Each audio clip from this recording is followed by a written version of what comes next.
বন্ধুরা, আমার রান্নাঘরে তোমাদের সবাইকে স্বাগত। আজকে দেখো দারুণ একটা রেসিপি নিয়ে এসেছি। এটা হলো টমেটো ভাজা রেসিপি।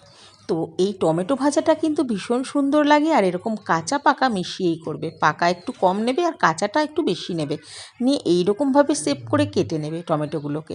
তারপরে এইভাবে কেটে নিয়ে তারপরে একটা কড়াই বসিয়ে দেবে গ্যাসে কড়াই বসিয়ে দিয়ে সামান্য একটু তেল আর একটা শুকনো লঙ্কা আর একটুখানি সর্ষে দিয়ে ভালো করে ভেজে নেবে। ভাজা হয়ে গেলে একটা হাতা দিয়ে সর্ষেটাকে একটুখানি মিশিয়ে দেবে, কারণ এই যে সর্ষের গন্ধটা এই টমেটো ভাজার মধ্যে কিন্তু দারুণ সুন্দর লাগে। এই সর্ষের ফ্লেভারটা মানে না হলে টমেটো ভাজা কিন্তু ভালো লাগবে না। তো বন্ধুরা, এরকম করে তারপরে টমেটোগুলোকে তোমরা দিয়ে দেবে, দিয়ে ভালো করে ফোড়নটা আর তেলটাকে টমেটোর মধ্যে মিশিয়ে নেবে। এইভাবে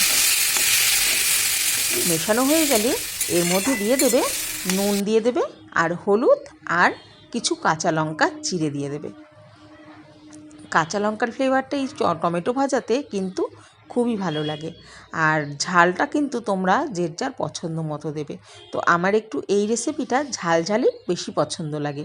তো তোমাদের যার যেমন ঝাল পছন্দ তোমরা সেইভাবেই কিন্তু ঝালটা এখানে দেবে। দেখো, হলুদ আর নুন দিয়ে দিচ্ছি। এবার আমি দিয়ে দেবো কিছু কাঁচা লঙ্কা কুচি। আমি এখানে 5-6টা কাঁচা লঙ্কা চিড়ে দিয়ে দিয়েছি। এবার সুন্দরভাবে মিশিয়ে নেব সব কিছু। তো এই রান্নাটাতে গ্যাসের ফ্লেমটা কিন্তু একেবারেই মিডিয়ামে রেখে দিতে হবে, একেবারেই কিন্তু হাই করলে চলবে না, তাহলে টমেটোগুলো ভালো করে সেদ্ধ হবে না আর কিন্তু নিচ থেকে পুড়ে যাওয়ার সম্ভাবনা থাকবে।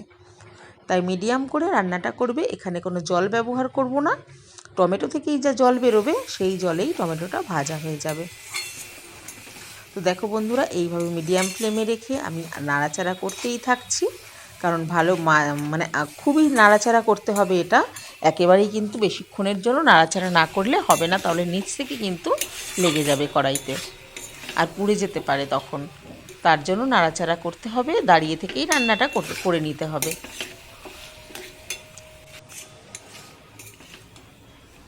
দেখো, আস্তে আস্তে কিন্তু টমেটোটা গলেই যাচ্ছে। এবার আমি পুরো একেবারে গলিয়ে দেবো না, যাতে টমেটোগুলো ভেঙে একদম চাটনি মতো হয়ে যায়।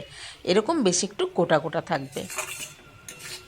এটা বন্ধুরা রুটি, পরোটা এবং ভাতের সাথে একটা দারুণ লাগে।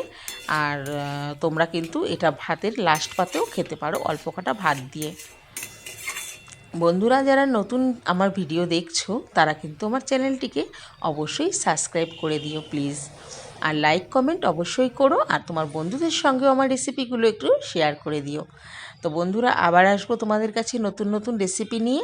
অবশ্যই কিন্তু আমার রেসিপিগুলো তোমরা একটু মন দিয়ে দেখো, এবং কিন্তু বাড়িতে বানিয়ে অবশ্যই কিন্তু সবাই মিলে খেও।